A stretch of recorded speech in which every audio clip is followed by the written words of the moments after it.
Okay, thank you so much. So we will get started.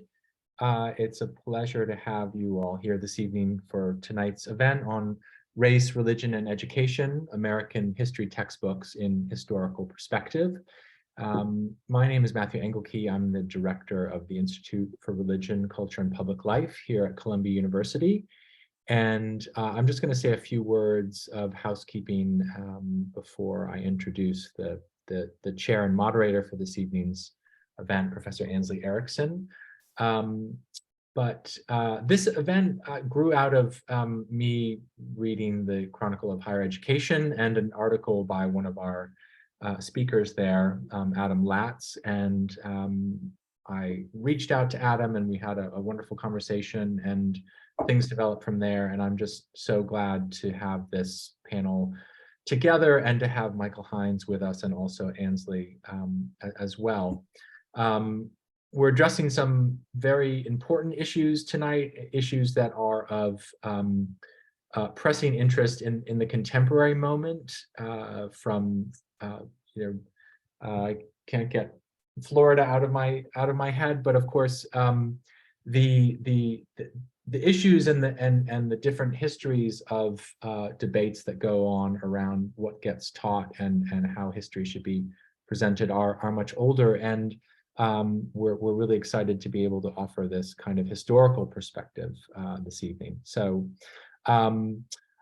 I just want to say a few words of thanks before moving on, and I'll explain a bit about how we'll run this evening's session. But we're very grateful for the co-sponsorship on this event. We have from Teachers College several different units, the International Interfaith Research Lab, the Center on History and Education, and the Department of Education, Policy, and Social Analysis. So thanks to all of those colleagues and units at Teachers College.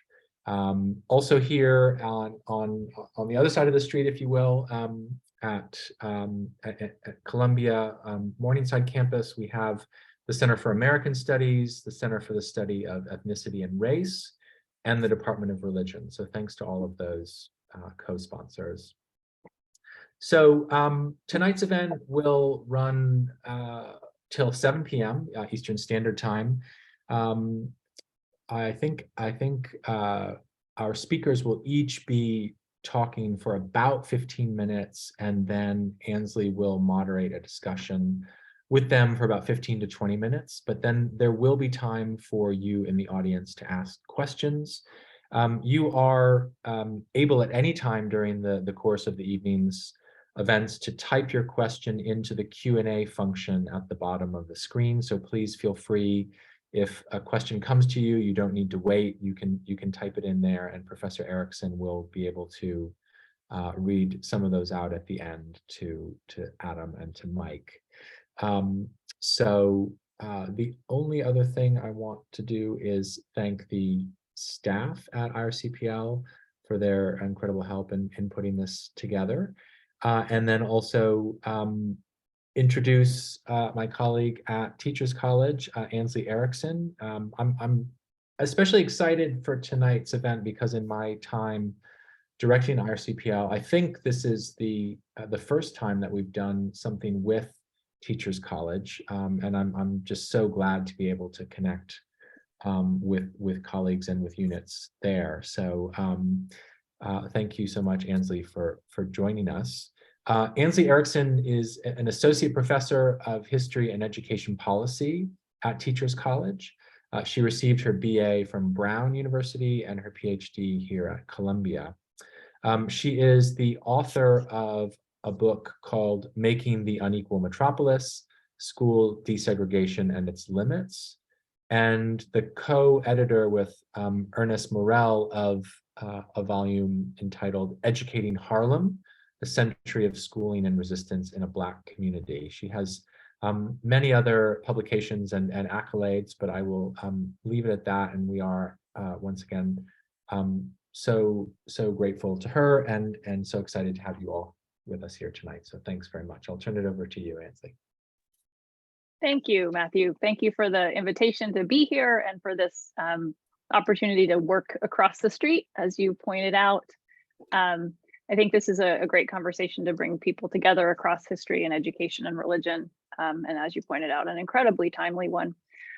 So I'm going to introduce my fellow historians and esteemed colleagues who are presenting tonight, and then we'll turn it over to them, and then we'll shift to conversation and Q&A across all of us. So first, I'd like to introduce historian Michael Hines, who is an assistant professor of education at Stanford University. His work concentrates on the educational activism of Black teachers, students, and communities in the late 1800s and through World War II. Professor Hines's first book is titled A Worthy Piece of Work. It is a biographical look at Madeleine Morgan, who's a Chicago educator, teacher, curriculum developer, and through her story, Hines details how African-American educator activists in the early 20th century created new curricular discourses around race and historical representation. He has published across academic and popular outlets, including the Washington Post, Time Magazine, and Chalkbeat. He teaches courses including History of Education in the US and Education for Liberation, a history of African-American education, 1800 to the present.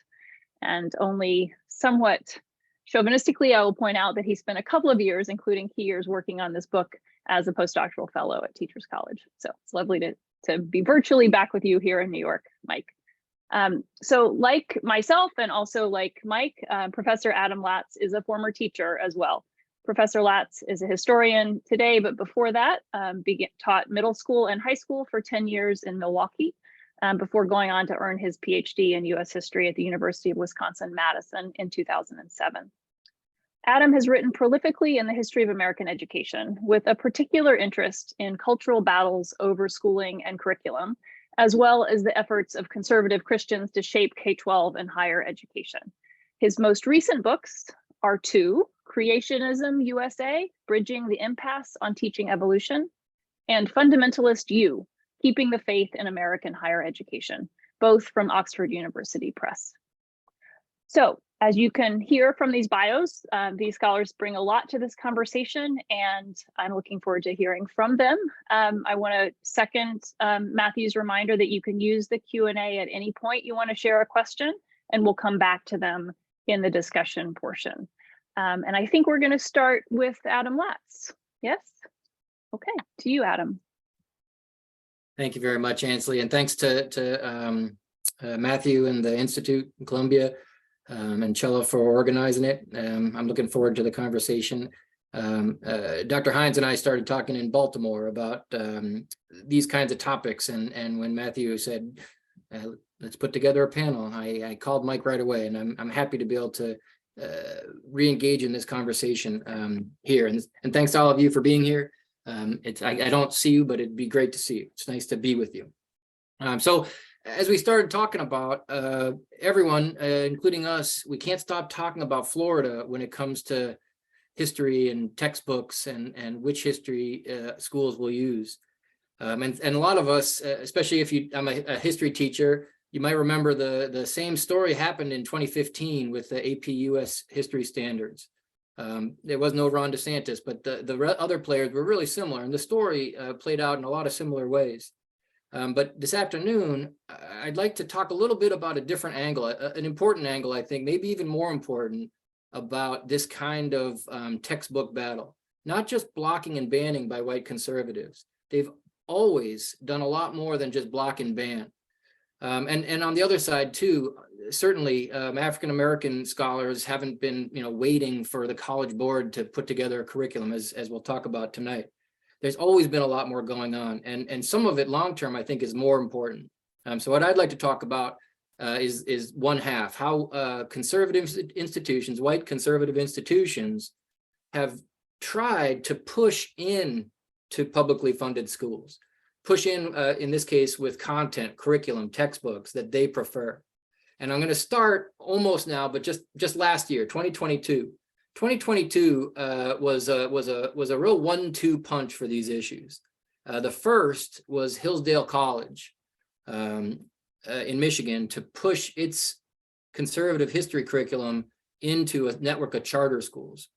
The second was a Supreme Court decision that changed the whole equation when it comes to curriculum in publicly funded schools. But first, I'd like to talk about the Hillsdale effort. There's two parts of this story. If you're not familiar with Hillsdale, it's a pretty small by numbers college in Michigan. It had a long history as a sort of typical small liberal arts college. It was only in the 1970s that its president at the time intentionally and explicitly turned it into what he thought of as a conservative institution, and as it remains today. So the campus features statues of Ronald Reagan, for example. But more important, students aren't allowed to get any federal funding. The university doesn't take any federal money, so that it doesn't follow, regulations. It doesn't report to oversight institutions. So it avoids things like Title IX and other regulations that come with federal funding.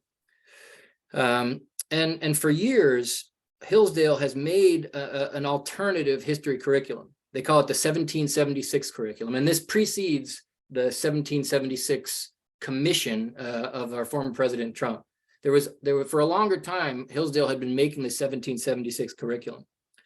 And it's not much, honestly, as curriculums go, there's not much to it, especially if you're a teacher in New York and you're working with C3 and that kind of curriculum. The Hillsdale curriculum is mostly a list. It's like a list of names, events. It's a list of questions and readings. So there's not much to it, but the tone of it is really unmistakable. It's the story that U.S. history is told as the story of a heroic, uniquely heroic nation. And it acknowledges things like slavery, but it explains those things as the way America became heroic. So I'm not exaggerating at all when the way, for example, it explains that the founding fathers opposed slavery and they set up a government structure to get rid of slavery. So, compared to mainstream history knowledge, it's pretty far out there. And by the summer of 2022, last year, it seemed like Hillsdale was bringing this curriculum into a lot of publicly funded schools. Already by the summer, they had claimed 24 what they called member schools. And then they claimed an affiliation to schools in 10 other states. And it seemed like, especially last summer, Tennessee was going to blow up with Hillsdale affiliated charters. The Tennessee governor, Bill Lee, promised $32 million of state money for a network of, they said 50 was the plan, 50 Hillsdale affiliated charters. It seemed like for a little while, Hillsdale's curriculum was going to be a big part of publicly funded education across the United States, but it didn't last. I know a lot of us remember this. Hillsdale's president, Larry Arnn, he got a lot of attention, negative attention for his plan. He called public school teachers, you may remember this, and I'm quoting and I'm sorry, but he called public school teachers coming from the dumbest parts of the dumbest colleges in the country. And that stung politically. It stung me emotionally, but it also stung him politically. And pretty soon, not just because of that, but including that, the plan in Tennessee fell apart last year. School boards started rejecting Hillsdale affiliated charter applications. And then the backers pulled out too. So it wasn't just Tennessee though. 2018, Arizona did a pretty similar plan with Hillsdale. The state superintendent, Diane Douglas, in 2018, was going to push Hillsdale curriculum, history and science, into that entire state's public schools. But that plan fell apart when Douglas resigned, left office, and then the plan, she was pushing the plan, it fell apart. So over and over, yes, nobody likes it when Larry Arnn calls teachers dumb, but that wasn't the only thing that killed Hillsdale curriculum. School boards in Tennessee, when they looked at the actual 1776 curriculum, they noticed that it was just inadequate. Like, politics aside, it wasn't enough of a curriculum to run a school or to run, a social studies framework. They also didn't like that it was so contentious and divisive, radically conservative. So, for example, one parent who voted against it in a district that rejected the application, she said the history was too warped, too conservative. She said, quote, "We can't do better if we don't know where we came from." That's Hillsdale. And it brings us to the second big story from 2022 that I'll talk about. It's from the Supreme Court. And so, we talked a lot, America talked a lot about the Supreme Court decisions last year, obviously. There were two big school decisions. The one that got a lot of the attention was the school prayer one. You remember the praying coach, Kennedy v. Bremerton. It's actually the other school decision that I'm going to mention, though. Carson v. Macon was a really dramatic decision in that the case concerned Maine, and Maine has a law, like other states, Vermont has this law, because of the size and sparse population in Maine. If you don't have a public high school near you, the state will pay for you to go to a private school. But the law was clear. The private schools have to be on an approved list. They can't discriminate. They have to follow state curriculum, that kind of thing. And there were two religious schools that weren't on the list because they were seen as too, controversially religious, and they discriminated against non-Christian and LGBTQ families. The Supreme Court said no. The Supreme Court said no, you can't. If you're going to send money, public money, to private schools, you can't leave these conservative religious schools out. If you're going to send money, it has to include all the schools. Otherwise, it's religious discrimination. So, okay, what does any of this have to do with Hillsdale? Just this. The two specific schools in Maine, they both used a curriculum that I think could be a sort of model or precursor to what Hillsdale might end up doing. I don't know, but I think it's the kind of thing that has been around a long time, the kind of curriculum that's been around a long time, and might now be in more and more publicly funded schools. So a little bit about where it comes from. The textbooks, the curriculum comes from a company called A. Becca Book, which is from Pensacola Christian College in Florida. We're back to Florida. Now, Pensacola, the history of Pensacola was from 1954. Two alumni, Arlen and Becca Horton. That's where they got the name A. Becca Book. Arlen and Becca Horton were alumni of Bob Jones University in South Carolina, but they protested that Bob Jones wasn't conservative enough. So, and if you know Bob Jones, you know how remarkable an attitude that is. Bob Jones, if you're not familiar, it's famously was segregated throughout the 20th century. It has, it was so conservative that Billy Graham couldn't stand it. It was way too conservative for him, and he left after a semester. He transferred. So this is the school that wasn't conservative enough for the founders of Pensacola Christian College. And in the 1970s, A. Becca Books started, they bought old copyrights. They bought old history copyrights of books that they thought were more in line with their values. And they literally, you can see it in the archives, they pasted in like Bible verses in the margins and little like eagles, patriotic clip art, that kind of thing. And this is the 1970s. So there's a huge burst of what a lot of them called themselves fundamentalist schools. They were often fueled by desegregation policies. So a lot of white families wanted an all-white school, and so they went to these new schools. They were fueled by things like school prayer decisions that made some conservative Christians think that public schools weren't doing enough religion. And this burst of schools meant a burst of interest in this kind of textbook. So the textbooks flew off the shelves. They were so popular that A. Becca Books started writing its own textbooks. And so what I'd like to say, to share with you this afternoon as briefly as I can, is just a little bit about a couple of these textbooks. I looked at two editions. I looked at the 1982 history. It's called United States History in Christian Perspective, Heritage of Freedom. And then I looked at the 1996 edition. And my question was, over time, how did these textbooks change? What did they change about the way they did? They told the story of history. And there's no, I'll show you in a minute some of the ways that these books were just radically different, radically different from mainstream historical knowledge.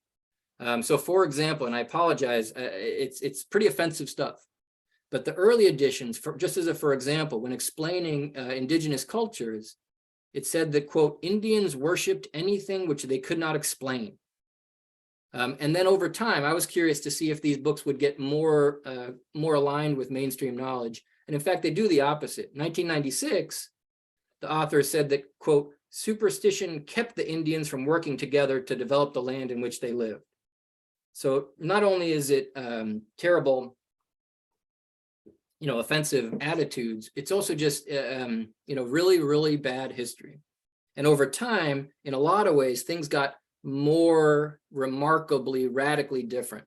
So let me just share with you one of the examples that really I found very remarkable. In its discussion of where Indigenous peoples came from, for example, these textbooks explain, this is the 1996 edition. It explained them by saying Indigenous peoples must have come from the Tower of Babel.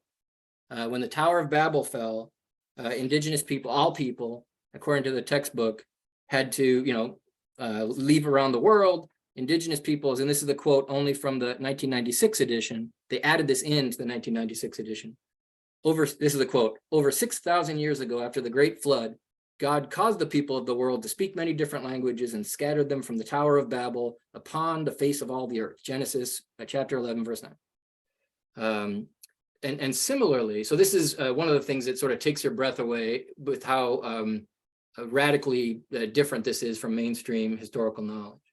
But similarly, there's no doubt, and it increases over time, the way the textbooks explain that European settlers were the real Americans, not simply because they said so, but because God said so. So, for example, they talk in 1982 about God allowing it, but they made it clearer, at least from their point, in 1996. God, in God's perfect timing, America was born with the modern age. God, in his wisdom, allowed America to remain hidden until the modern age had dawned in Europe. Sorry, I'll get rid of that. And so, just one more example, and then I'll move us along. So Jamestown, for example, not to read all this, but the very last line of the 1996 edition. When they talked about what worked and what didn't work in Jamestown, they said in the end, very last line here, private enterprise would become a cornerstone of American greatness. So there's no, I share these bits, to my mind, there's no mistaking the tone and tenor of these textbooks. And I think it's important because these are the textbooks that the schools in Maine, that the Supreme Court said must be included in a public funding program. These are the textbooks, the specific textbooks that those schools are using. Both schools that were made to be admitted to the public funding program use A. Beckett textbooks. And it's hard to tell how many kids use these books. It's always hard to tell what kids do with textbooks. I know that, but even numbers wise, safely, a safe bet, a low bet is about 2 million users, homeschoolers and private schoolers use books and books like this. So Bob Jones University Press, A. Beckett Book, and other publishers like Christian Accelerated Christian Education. About 2 million total is the rough guess, the low guess. So to tie the two threads together, Hillsdale and Abeka, it might not be possible for Hillsdale to fulfill its dream of opening up these 1776 charter schools across the nation the way it had planned to, and the way in 2022 it thought it would. But if the Supreme Court has, since the Supreme Court has not just cracked the door, but pushed a hole through the wall of public funding to schools that use books like Abeka, it's entirely feasible that someone like conservatives, like the folks at Hillsdale, like the ones at Bob Jones, like the ones at Abeka Book, will still find ways to get these radically different histories into the hands of literally millions of school children. So at the end, yes, white conservatives they block and they ban, and they've done that for a long time, but they've also pushed into publicly funded schools this way. So thank you very much. I'll stop there.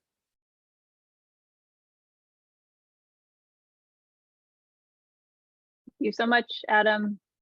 So, Mike, are you all set? We're happy to hear from you next. I am. Let me just set up the share screen that folks can see, and we'll be all ready. Okay. That looks good. All right. So thank you, Ansley. Thank you, Adam. And thanks to the Institute for hosting us this afternoon. As Ansley said, my name is Mike Hines, and I'm a historian of ed at Stanford University, where my work concentrates on the experiences of Black teachers and students in the late 19th century and early 20th century, what we commonly refer to as the Progressive Era. So I'll be sharing a little bit about that work, and specifically around the movement for Black history that emerges during that period, and how I see that movement reflected in some of what's going on today. So sometimes I like to start talks with a grounding quote, with some words that really get at the heart of what I want to discuss. For today, since I'm getting the chance to come back to New York, although it's virtual and I can't have Absolute Bagel, which is really disappointing, I thought I would at least choose something from a scholar who spent much of his career at Columbia. And so I chose these words from historian Manny Maribel, who was an African-American historian, author, academic, and public intellectual, and someone whose work really speaks to the role of history for me. So Maribel says that history itself is a central site for the collective experience, for the articulation of power relations and social hierarchies within any society. Historical narratives, the stories we teach about the past events, become frameworks for understanding the past and for interpreting its meaning for our own time and in our own individual lives. So these historical narratives can be found in mass media, in film, music, and television, in public sites like museums and monuments, and in the public conversation through journalism and popular history. But one of the most crucial places that these narratives are constructed and communicated is in the schools, through the curriculum that we teach to our students. And as a result, the curriculum has always been a contested space, with different types of narratives about the past confronting each other, as we saw in Adam's presentation. My research is about another aspect of that same story, namely how Black teacher activists working particularly in the early 20th century really launched a movement to shift the historical narrative around Black identity, Black history, and Black culture. So if we are talking about narratives, right, the stories that we tell about past events that then become sort of the frame that we use for understanding and interpreting our present moment, then I want to deal with two types of historical narratives today. And one would be dominant narratives and the other counter narratives. So dominant narratives are sometimes referred to as official knowledge or master narratives or standard stories. And they're stories that center the perspectives and experiences of those with power. On the other hand, counter narratives, which are sometimes referred to as counter stories, especially in the critical race theory tradition, are stories that center the perspectives and the experiences of groups that have traditionally been marginalized, been silenced, or been ignored. And they often serve to complicate or challenge more dominant narratives. So the picture on the side here is from the artist Kadir Nelson and is entitled Tulsa. And it's a reference to that city's once thriving Greenwood district, which was a Black area of town that was destroyed in the year 1921 in one of the most heinous acts of racial violence that this country has ever seen. Nelson's art here is a counter story. It helps reclaim that event and also that troubling questions that that event raises about race and class and violence, right, as a piece of our collective memory and our collective conversation.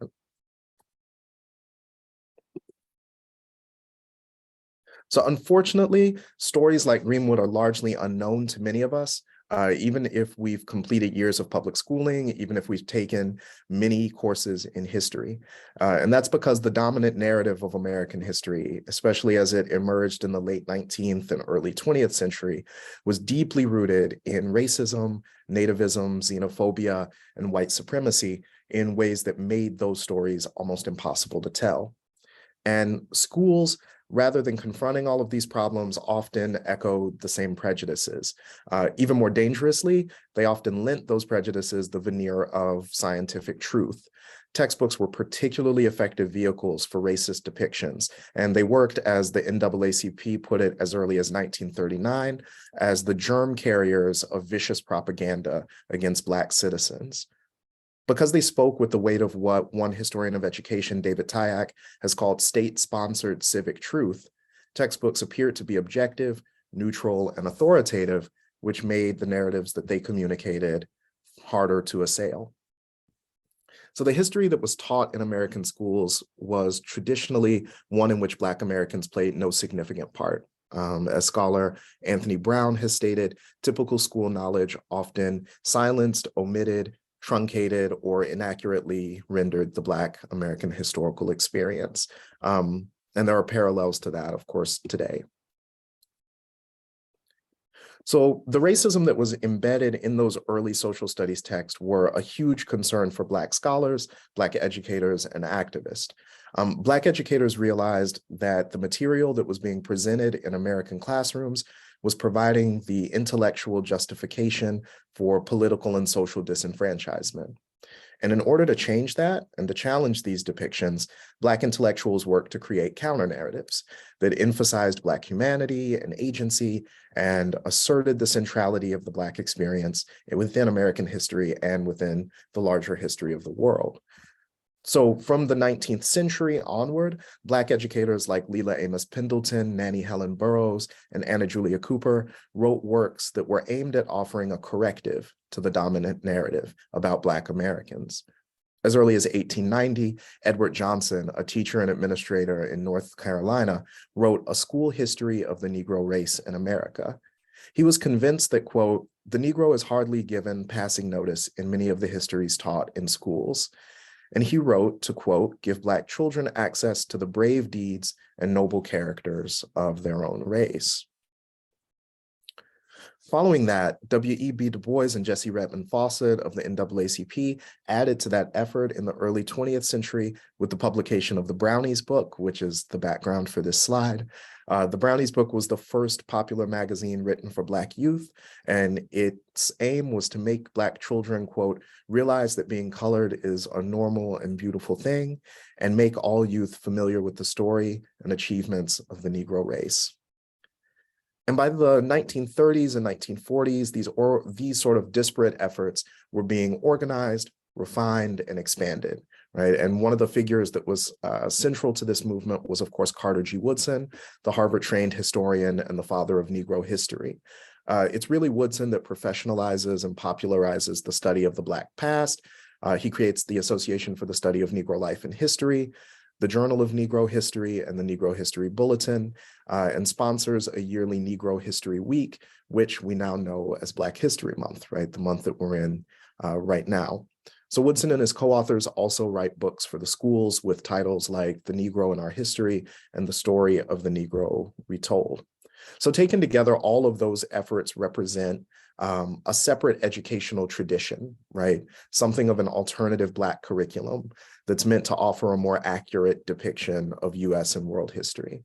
And it's important to note that those efforts went far beyond just identifying misinformation and identifying stereotypes. Instead, Black teachers were working to fundamentally alter the discourses that were associated with Black identity, physicality, beauty, intelligence, and mental aptitude. It's also important to note that while it was usually male scholars like Woodson and Du Bois who were the most recognized proponents of that curriculum, it was the work that was being done by Black women in the schools, especially like the members here of the Chicago chapter of Phi Delta Kappa teaching sorority that brought Black history out of the academy and into communities and classrooms. Black women working outside the academy, historians without portfolio, as one historian has called them, teachers, librarians, archivists, club women, community leaders. Those were the people who formed the rank and file of organizations like Woodson's Association, spearheaded celebrations like Negro History Week, and planned and executed local efforts to preserve and present the Black past. These women also created new materials for their classrooms, intent, as one writer put it, to place before Negro youth in the schools the true story of race vicissitude, struggle, and accomplishment. So Black women and Black teachers at the K-12 level are the active co-constructors of an alternative curriculum, and they're really the ones propelling that curriculum forward and shaping its narratives and interpreting its themes for younger audiences.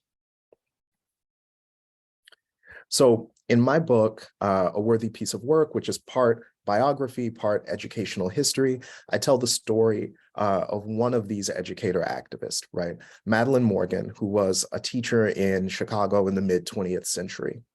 She was part of national organizations like the NAACP and Woodson's Association. She was also a member in local efforts. She was a force in organizations like the DuSable History Club in Chicago. All of that positioned her to do something really unique and truly revolutionary in the mid-1940s. She introduced the city of Chicago's first curriculum in African-American history. And that curriculum, called the Supplementary Units for the Course of Instruction, entered the Chicago schools in the year 1942 in the midst of the Second World War. After a year of research by Morgan and her assistant and co-author, Bessie King. Not only did they write the materials, but these Black teachers advocated for and negotiated its adoption by the superintendent and the Board of Education, which was no mean feat in a city that was deeply, deeply divided along racial lines. Their curriculum included material on ancient African civilizations like Dahomey and Timbuktu, showed the historical and cultural linkages connecting Africa and the New World, described the brutality of the transatlantic slave trade and the violence and exploitation at the heart of that system, recognized the efforts of enslaved Africans to secure their own liberation, and celebrated the political, military, artistic, and intellectual contributions of Black people in the modern era. Morgan's work basically took the full breadth of US history and approached it from a different perspective. So, when it was adopted, the supplementary units were the subject of immediate and widespread attention and a little bit of controversy. Observers from, as disparate places as the Wilberforce Quarterly, the Journal of Negro History, Time Magazine, and the Elementary English Review were all offering comment. It was used in 350 elementary and secondary schools in Chicago and hundreds of more schools in cities and towns throughout the country. It was requested by soldiers serving abroad in the Second World War and students and parents back on the home front. However, Morgan's victory was short-lived, as the post-war years saw a backlash against the gains made by Black Americans, whether that was on the factory floor, in the military, or in the classroom. And that pattern of uneven progress and retrenchment is something that I'm happy to speak on further. But even though the supplementary units lost their place in Chicago's school curriculum as a result of post-war racial backlash, Morgan's story didn't end there. She continued to actively champion the cause of Black history, both in her teaching and outside the classroom, where she remained really active in the NAACP, Urban League, and Association for the Study of Negro Life and History, and other organizations. Along with her second husband, Samuel Stratton, she was also a key figure in the establishment of the DuSable History Museum and Education Center, which is still running in Chicago to this day. She authored 2 books, Strides Forward and Negroes Who Helped Build America. And lastly, she also became involved in teacher education at Governor State and Chicago State universities. So all of those different settings for the advancement of Black history work is also a theme that I think we can take away. For me, Morgan's legacy is tied to a couple of central concepts. The first is, as we've established, curriculum as counter-narrative. Morgan was dedicated to using her skills as an educator to craft a curriculum that spoke back to a racist society. The second is the importance of networks of support and sustenance for teachers, especially teachers who are teaching difficult histories. No matter how talented an individual teacher like Morgan was, she could only succeed as an educator because she was embedded in a really vibrant network of like-minded teacher activists, mostly made up of other Black women in her case, people who inspired, who pushed, who co-conspired and collaborated with her. And then lastly, I think Morgan's work shows the power of local histories. When she authored her curricula, she really rooted it in her own community, Chicago's Bronzeville on the near South Side. From the George Cleveland Hall Public Library there to the Chicago Defender, the leading Black newspaper, which all receive mention in her curriculum. Her efforts to preserve the Black past were an outgrowth of a particular sense of place and rootedness that I really think is critical to Black history and memory. So overall, I really think that reclaiming the voices of Black educators like Madeleine Morgan and others can be a really fruitful place to start thinking about the present moment, both the problems of the present, but also its possibilities. So thanks. Looking forward to the conversation. Thank you so much, Mike. Thank you so much, Adam. I appreciate the order here, right? It is not chronological as historians would typically want to be, but it is bent towards a sense of activism and hope in the hands of people who, are defining a curriculum in ways that serve their communities well and deploying counter narratives where they are so needed. So I appreciate that. I don't know if that was the organizer's intent, but I think it works nicely for us. So we're going to take a little bit of time for some conversation amongst the three of us, and then we'll open things up to the group as a whole.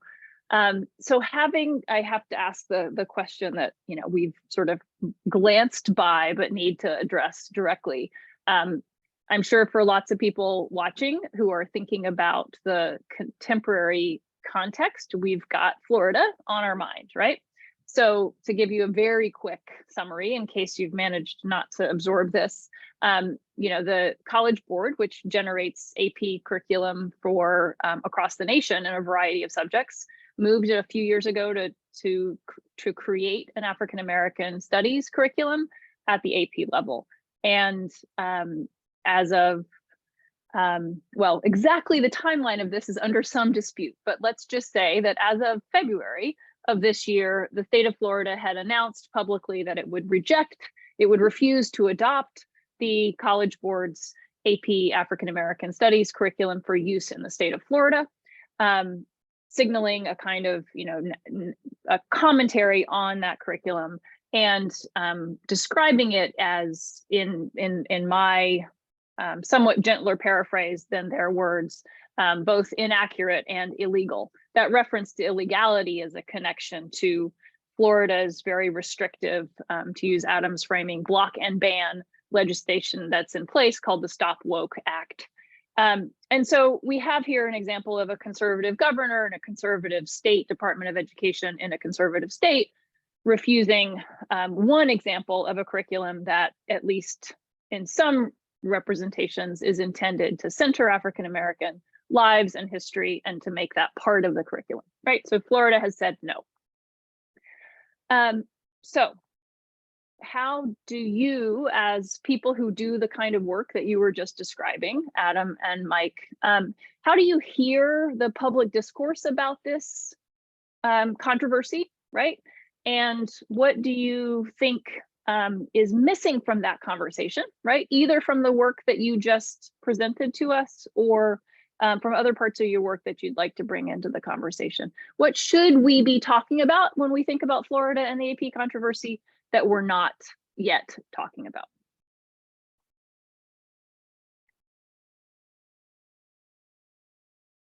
I can start us off. I think that when I think about the situation in Florida, I think that historical context is important. I think that we need to recognize that what's going on in Florida is part of a wave of backlash, right? That's aimed at taking the national conversation about race that has grown increasingly louder and louder since 2020, since the pandemic and since the George Floyd movement, and is aimed at really pushing that conversation back out into the margins. And so we've seen that larger context. We've seen, for instance, thousands of examples of book banning, right? I think PEN America, the free speech organization, has cited, I think, some 2,500 instances of book banning in 2021 and 2022 alone, and 40% of those texts have people of color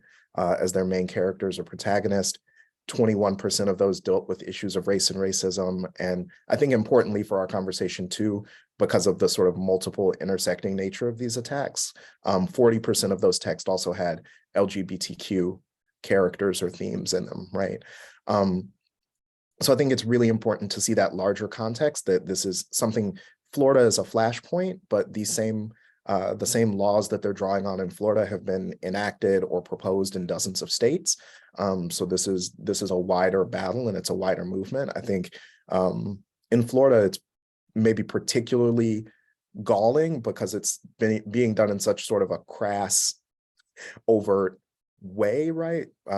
Where it's being sort of attached to the political aspirations of one particular person who wants to show voters that he's a culture warrior and committed to a certain kind of like callousness. And he's using education to do that, right?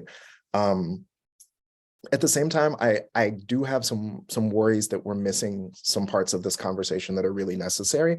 I really worry, and props to Annie Abrams here, who's a scholar who's writing a book on the history of the AP that I recommend that everyone pre-order right now. I fear that we're sort of lionizing the College Board and AP classes in a way that ignores the problematic aspects of both of those, right? Being a historian, the AP is rooted in a 1950s Cold War era effort to identify elite students and then give them access to additional resources, right? So that we could defeat the Soviet threat, right? And even though it's changed dramatically in the decades since, there are still massive problems with the under-enrollment of Black and Brown students. The fact that Black students today are less likely to take AP classes, they take fewer of them, they take AP test at a lower rate, they receive lower scores on average than peers of other races. And so I think, I think the number that I read was that about 1 million students, high school students, took an AP exam last year. And that's a huge number, but there's also 15.5 million high school students in the United States, right? And a lot of them are never going to get access to an AP class, are never going to take an AP class. So I think instead of focusing on AP Black Studies or AP African American Studies as sort of a panacea, I'd like to see us think more about, that work more broadly at state level, at district level, at local level, and making courses available to the broadest number of students and students who really need this material the most. Yeah, fantastic. I am also looking really forward to Annie Abrams' book. Shortchanged is the title. It's going to be available in April. Pre-order it from Johns Hopkins Press. And I do think that you can't avoid, especially if as a former high school teacher, I've had mixed feelings about AP classes the whole time. And certainly it seems a little unsettling to make the College Board the sort of culture war hero that they certainly have never been and aren't. I'd also like to add, though, from the perspective of 20th century white conservatism, especially in schools, the banning, especially of Black history, but now of banning of LGBTQ positive books. Manny Diaz, who is the Florida's Commissioner of Education, was the point person for a lot of this discussion, and I think that they were not wrong when they pointed out that no, Florida is not banning Black history. In fact, and this is the quote that stuck with me, they proudly require it. So I went and looked at the Sunshine Standards, and it's there is some stuff in there. The students are required to learn certain things about Black history, but I think the resonant point from the 20th century is that white conservatives who are interested in history textbooks and in history teaching, they don't block Black history. They do something that, in my opinion, is worse. They try to control it. They try to own it. They try to direct it. So for example, when this happened, I went back to my bookshelves and I got down my Charles F. Horn 2-volume A Story of Our People. So this is a 1920s history textbook, very ambitious. It was embraced, this will tell you where it's from. It was embraced by the Ku Klux Klan in the 1920s as the kind of history America needed. So I went back and I looked, what did it say about slavery? It didn't leave out the story of slavery. It didn't even, it used words like horrors of slavery, but you won't be surprised. The victims of slavery in the 1920s Klan history, the victims of slavery were the white people who bore the burden of Christianizing the enslaved people. Again, you might think I'm exaggerating. That's what the book says. And again, throughout the 20th century, so in the 1970s, for example, there's another huge textbook controversy about a set of literature textbooks centered in West Virginia, Kanawha County. And the conservatives there said, hey, no, we want to teach Black history, but we don't want to teach Eldridge Cleaver and George Jackson. We want our kids to read stuff by, this is what Alice Moore said, one of the conservative leaders. We want our kids to read about local Black heroes like Booker T. Washington. So they explicitly wanted to teach a Black history. They wanted to teach their Black history, which I think, in a way, because it can make people feel like they've read the story, could be almost worse than just blocking and silencing entirely, because you're putting in this very stunted and twisted version of Black history, and a reader could conceivably think that they had read the truth, when in fact they read something really poisonous. I think that's a really good point, that we risk, right, not banning Black history, but letting through a version of Black history that is like purposefully enfeebled and emaciated, and that's much more insidious, right, than just simply banning it outright, right? So what happens to a supposed course in AP Black Studies that doesn't involve critical race theory, that doesn't talk about the battle over reparations, that doesn't, right, that doesn't have authors like Bell Hooks mentioned, right, that doesn't talk about intersectionality?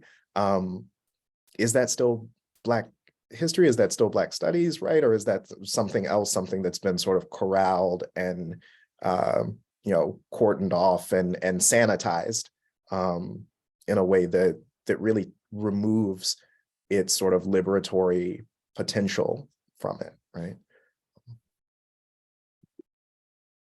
Thank you both. Yeah, I think one of the reasons that I really appreciate this conversation is that there is a world of intervention in curriculum between people like Madeleine Morgan and African-American curriculum makers and conservatives like Adam is describing. And that world is very powerful. And if we focus only on the most radical examples, right? The people the Hillsdales and the Abeka Books folks, I'm sure there are even more radical examples, but you understand my point. What I worry that we miss is the racist production of curriculum, sometimes in very liberal quarters. And so, I think about the way that any conversation about race and curriculum and religion, especially one that has a connection to Columbia, has to think, well, what are the ways that elite, sometimes liberal branded institutions have been part of producing racist narratives that have had tremendous traction, right? So the Dunning School of Reconstruction historiography, right, which tells a story that gets spread widely and influences much of the shape of 20th century history education, that says Reconstruction is a failure because Black people were not ready for the responsibilities of citizenship, right? That's an idea that doesn't come from Hillsdale or its equivalents. It's an idea that comes from very august elite and sometimes liberal branded places like Columbia. So I think in some ways, the College Board, is trying to do something constructive here, but we can also think about the position of the College Board and organizations like it and the broader landscape of US educational publishing as sort of closer to places like Columbia and others that have, engaged in curriculum, sometimes constructively and sometimes in ways that have only fostered, other kinds of quieter banning and blocking, right? Or other kinds of quieter cordoning off, to use your phrase, I think, Mike, of representations of Black history. So this is it's a very complicated landscape to negotiate. And I think right now we've got a tension on the margins, and we have to keep our eye on the middle in some ways as well. I think so. Could I build off of that for a moment? Mm-hmm. Because I Sure. think that your point to really reckoning with where we've been, particularly as colleges, as universities, as schools of education that are seated within and situated within those institutions is really important. It's something that I've been struggling with a lot since coming out here to Stanford, right? The Stanford Graduate School of Education has like a very long and august history, but we also have a history that's very much tied to the history of eugenics, right? We are the place that came up with the Stanford Binet IQ test, which was misused towards racist ends for decades, right? The name of the building that I worked in my first year here, the Cubberley School of Education, was named after someone who didn't think that I was fully a human being, right, with the same rights and privileges as others, right, and who wrote those opinions and had those passed off as scientific knowledge, right? So I think we do have to really be honest about the legacies that our own institutions have, and I'll say, since we were mentioning sort of liberal enclaves, one of the things I've been most surprised by since coming to California has been the struggle over a project called the Spanish Missions Project, which every fourth grader in California has done for decades on end, and which people are very much attached to, but it's built around making models, making replicas out of sugar cubes and things of the Spanish missions, but it has no mention of the violence, the settler colonialism, or any of these underlying issues, the taking of land from Indigenous peoples that really form the heart of the mission system, right? But that's been an intense battle here, and as dredged up a lot of ill feelings on all sorts of sides. But just to say that it's not only right conservative communities that are having these conversations. Right, and not only companies like Abeka Book that are pushing radically conservative books. Mainstream conservative history textbooks have towed a very not just middle of the road, but they've hewed certainly to a heroic version of what the big picture story of U.S. that children should hear. So, for example, Mike and I started talking about this. We were in a panel discussing John Zimmerman's reissue or second edition. The first edition came out 20 years ago. New edition of Whose America is now available. And this was John's argument 20 years ago, and then again in the new edition, is that it's not actually been that hard for different ethnic groups to add in to U.S. history, as long as they don't make it seem like there's any bad guys. As long as the history remains a history of heroic struggle of Americans overcoming, then it has been not a piece of cake, but easy for different groups to add in other ethnicities to the American pageant, or whatever your textbook, whatever your mainstream textbook title is. It still tends to remain heroic, though. Like, that's the thing that has been the hardest to overcome. Thank you both. I want to ask one more question before we shift perhaps to those that come from others. And it's specifically to Mike, just because I want you to have the chance to think about this. So I think Adam's work really nicely helps us think about the infrastructure that connects conservative Christianity and education through publishing efforts, through university contexts like Hillsdale. And your work has, as I understand it, been more focused on the question of how Black educators build a very different kind of infrastructure around curriculum. But I want to ask what you see in that work when you think about religion directly, right? So what does bringing religion into the story of Madeleine Morgan or the Black educators that you're describing help you see or emphasize in a way that you might not have in previous conversations? Yeah, thanks. That's a really good question. I think thinking about this particular conversation and this particular setting that we're in has made me do a little bit more reflecting on the role of religion in the Black history movement. And one of the things that I've been so sort of surprised about is that it's hard to almost remember at this point, but white evangelicals don't have an exclusive monopoly on Christian thought and social activism, right? In this country's past. So, many of the figures that I teach about, many of the figures that I research about, from Madeleine Morgan on back to, people like Mary McLeod Bethune or Anna Julia Cooper or Nannie Helen Burroughs, like they're people for whom their sense of activism is deeply rooted in their Christian faith, right? They're adamant that faith plays a role in their activism. And all of these women's educational ideas are really being bolstered by this conviction about a particular interpretation of Christianity, I think, that concerns itself most directly with the most sort of outcast and ostracized and marginalized members of society. And so I think that, they draw from that faith in really particular ways. I would also just add that I think you can't tell the history of Black education or Black social activism more broadly in this country without rooting it in the Black church, right? Many of the earliest Black schools in this nation in places like Philadelphia in New York were founded in the basements of Black churches, right? And that relationship continued into the 20th century, right? If you want to look at the freedom schools, if you want to look at, movement schools during the 1960s and 1970s and 80s, the civil rights movement.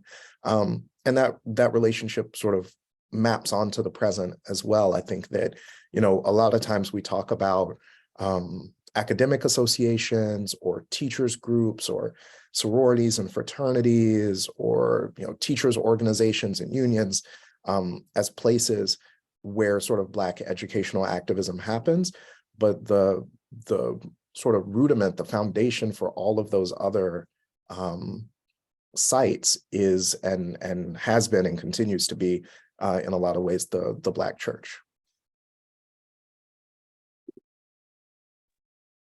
Thank you, Mike. So we have a few questions that I'd like to share, and we'll talk about them from there. So one question comes from Hugh McGuire, who reminds us of Frances Fitzgerald's book on the historical relationship between history books and contemporary politics, and writes that, quote, she concluded, I think, that there was a correlation between period historical prejudice and the way history is told. Today, the US is heavily ethnically diverse. How do we create a history curriculum that acknowledges not only our diversity, but the history of this diversity? I think in some ways the core question on the table with Florida and beyond, right? So where do we go from here? Whoever would like to start with some directions and steps is welcome to lead us off. Well, it's a great question. Thank you. I think part of the challenge can be seen in some of the laws that came out before the most recent AP African American Studies controversy. If you look at the language of some of these laws that states have passed, they explicitly state that no student can be taught anything that makes them feel, and I'm paraphrasing, but I think the word anguish is in there, anguish, guilt, The discomfort too. discomfort, specifically because of their race and sex. So like, for example, I think the idea is the lawmakers are worried that white children are being made to feel guilty about the racial horrors of America's past, and that heterosexual children are made to feel somehow guilty or bullying for being heterosexual. I don't know. That part is confusing to me. Maybe for men and boys to feel guilty for patriarchy and things like that in the past.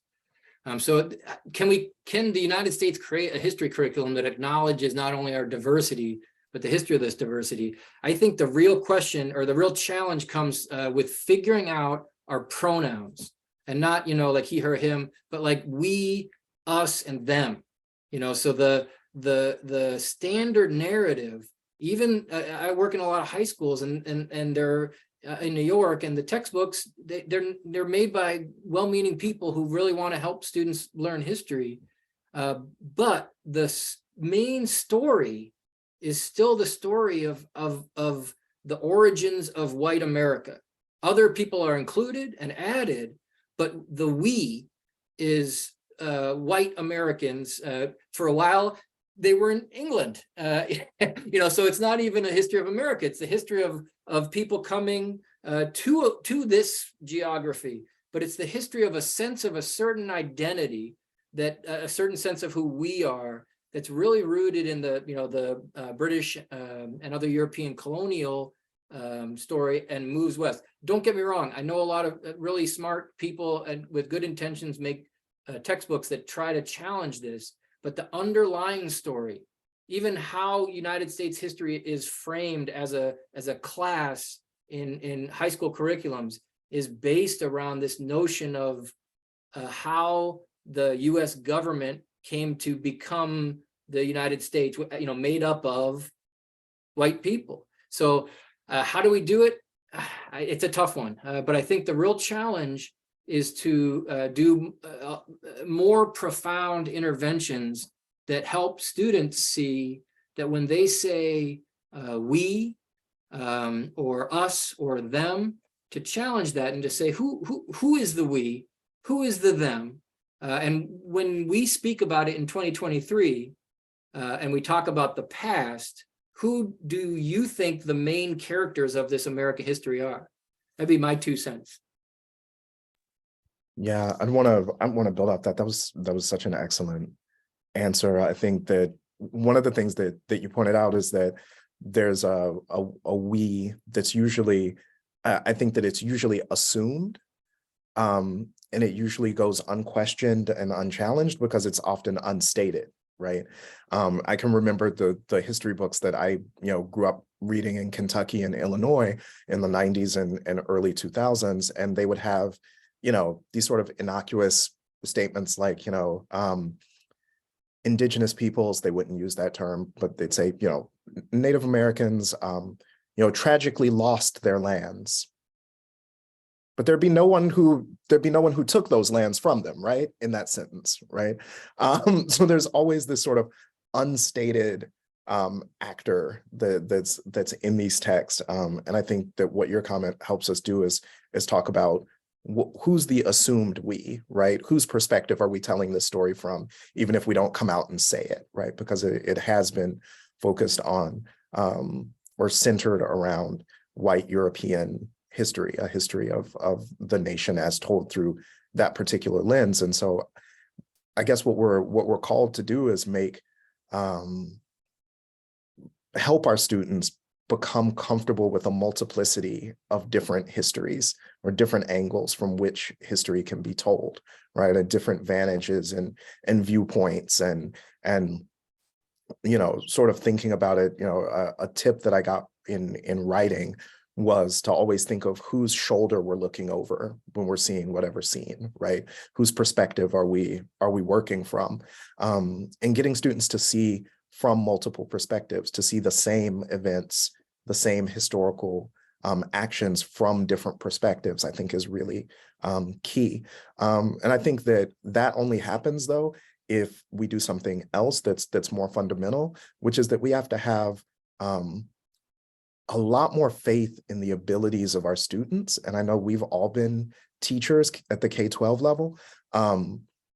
There's a lot in those laws about student discomfort and anguish and things. I think that they really fundamentally misread and underestimate the abilities of our students in some really tragic ways. I also don't think that language is often meant, in the way that they purport it to be. I think it's sort of an excuse, but as someone who's taught social studies at the K-12 level, has taught about these difficult issues, have taught about difficult histories, I can tell you that, and I think most social studies teachers would tell you that, yes, the conversations are difficult. Yes, the conversations are challenging, but one, the students want to have those conversations, right?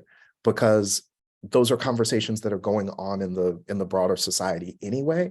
And they come to us and they come to history and social studies class as a way to help get the tools to be able to dive into those conversations, right? And so if we sort of retreat away from that, we're sort of abdicating our responsibility to help them figure that out. But we're not taking those issues off the table in any way, right? We're just leaving it to other sources of information to fill that gap. So I would just think that we need to have a lot more faith in what our students can handle and the types of historical thinking and critical thinking that our students can do as a foundation for making a curriculum like that. Thank you both. I appreciate these words because I was debating as someone who's also in history and tries to think about what it means in these conversations to be a sort of university located historian.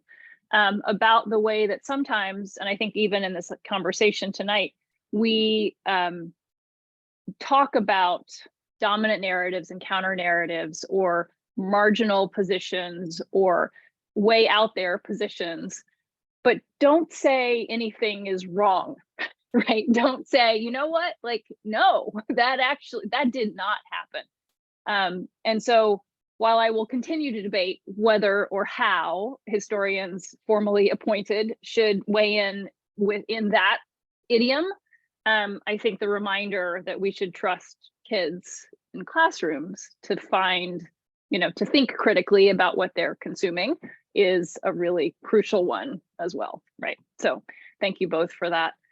So we have a question from John Zimmerman, previously cited.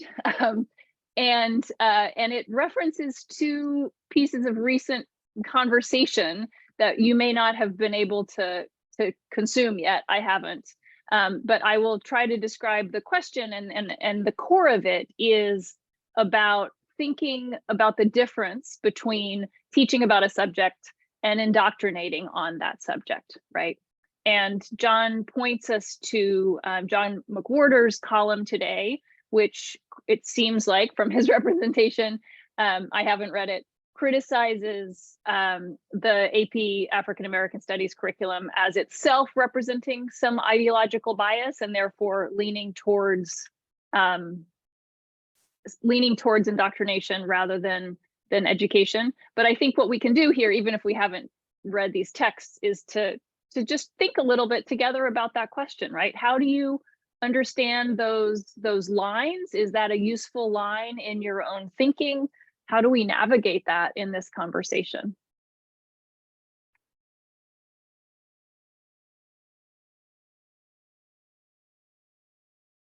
John's good at big questions. So. Yeah, no, and I Professor Zimmerman, thanks you for the question. I haven't read the McWhorter column either, but if we take it as, okay, the AP African American Studies, if you're someone like Governor DeSantis, I just see the title, may have been right.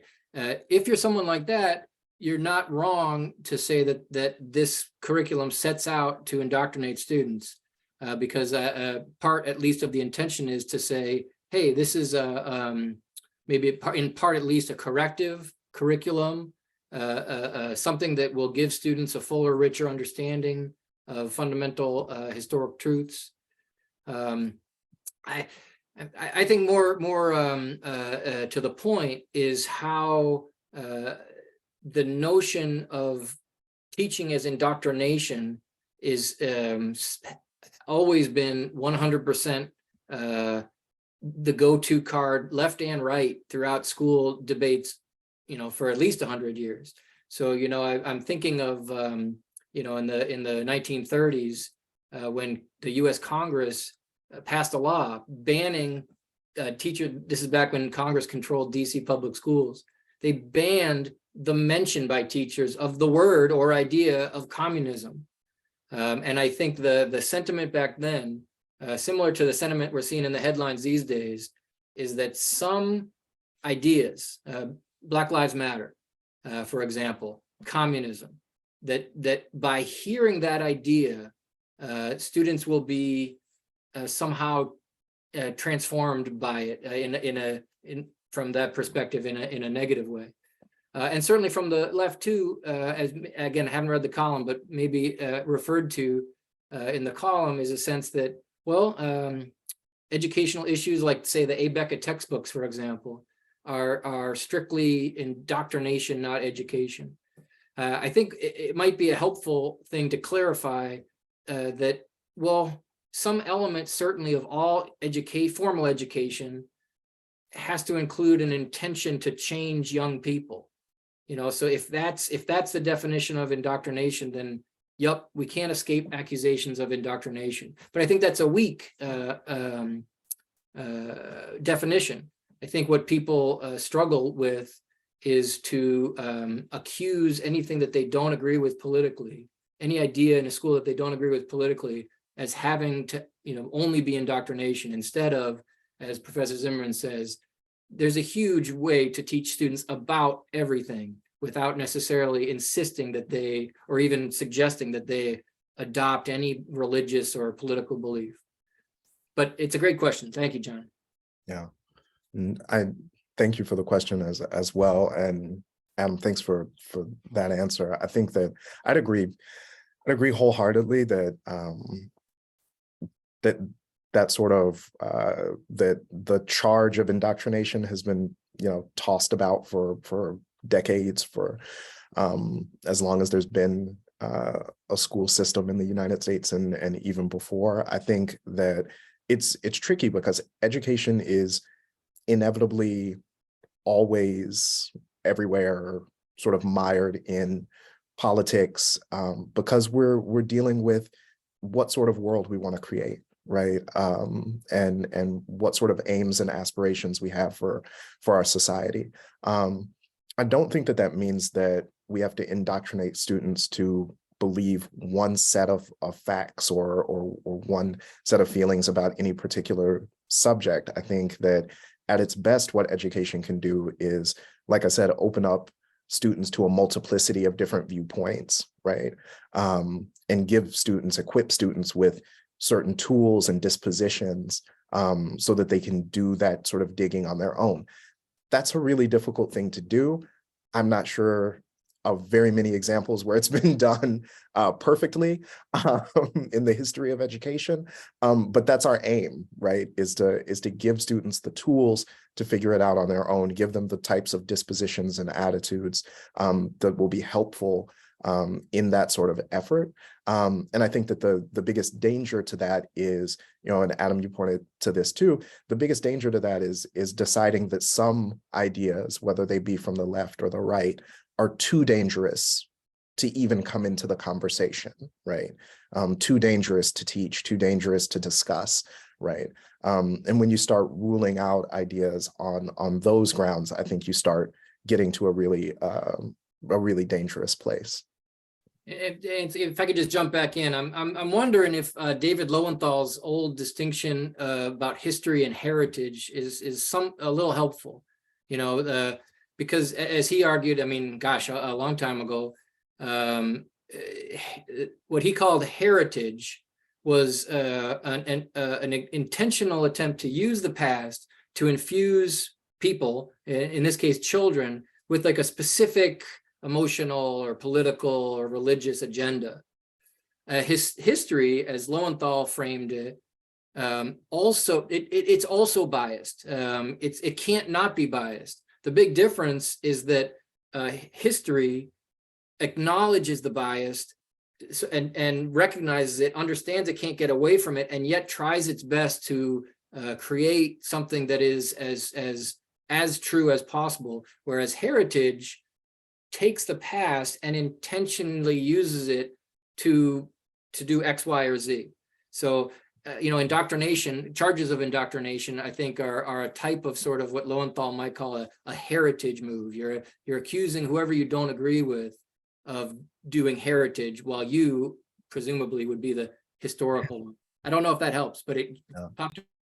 I think another difference between the heritage and history is that hopefully in its sort of best light, history is always open to revision, to argument, to reinterpretation, to re-examination in a way that, some of the more heritage-based efforts are not, right? It's a closed book. It never changes, right? It can't be challenged. The narrative is set and is set forever, right? And so I think that's a difference too, right? If we're talking about what sort of dispositions and attitudes do we want our students to carry with them, one of them would be that this story is always open to re-examination, right? And to argument and to debate and to discourse. I think that's really important to take away as well.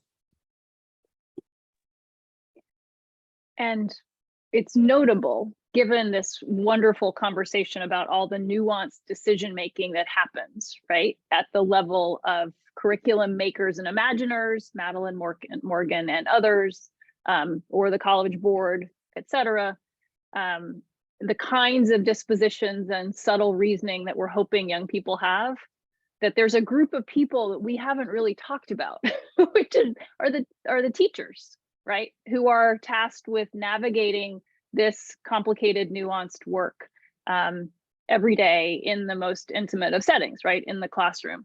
And so for me, I'm just thinking here about what it means to think about the shape of the teaching profession, how it is that we simultaneously have these tremendous expectations for people, or I hope we would, but we also are probably in a conversation shaped by distrust and lack of faith, not as, vicious as the Arn quote that Adam gave us earlier, but still pretty widespread, that we can simultaneously expect a tremendous amount from teachers and not actually trust them to do it so well.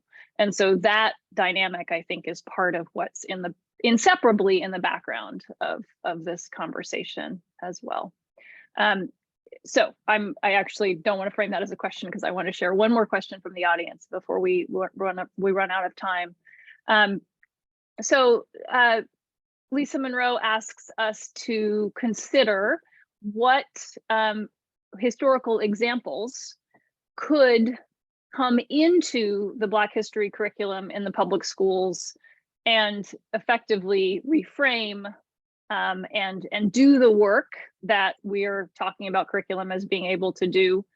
She wants us to think about that question of what examples, because she's recognizing that according to some reporting, most Americans, despite what we're hearing about Florida, report that Black history should be taught in schools, right? So what are some of the, and I think this might be a question, especially for you, Mike, given your focus on African-American history, what are some of the examples that you really would like to see firmly in place in the curriculum?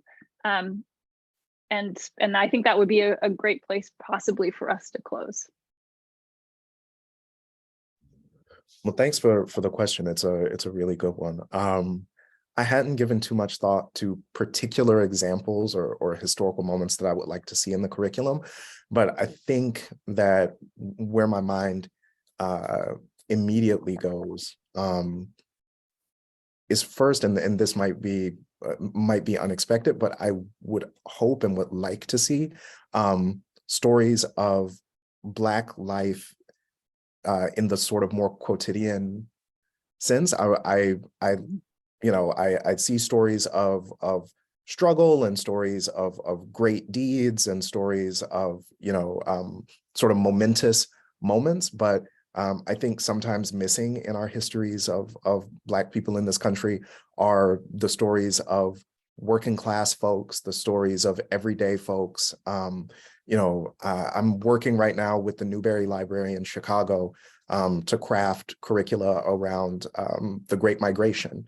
And the story of Black migrants from the Jim Crow South who moved north to Chicago. And instead of concentrating on sort of the more famous figures that we might know, like someone like Ida Wells Barnett or someone like that, we're really taking sort of a ground up approach, using primary sources, using diary entries, using newspapers, using old lantern slides that were used in churches, to look at sort of the everyday life of people during the Great Migration and to work from there and work from those sources. So I would say, one, I would love to see more stories of sort of everyday life, because I think it's helpful and it's humanizing. Two, or second, I would like to see more stories that take on sort of the intersectional nature of Black history. And DeSantis, in one of his worst comments, sort of said, well, who would ever think that queer theory had anything to do with Black history? And I'm sure people around the world who are Black and queer said, I do, right? Or people who knew about the history of the civil rights movement, people who knew about the history of Black American music, right? The intersections between the queer experience and the Black experience, right, are myriad, right? And so I would like to see more emphasis on sort of the intersectional nature of Black history. And I guess if I had to go with a third, I want to see more curriculum that's focused around Black joy, around not just moments of struggle, but also moments of ease. I want to see some curriculum around Black leisure.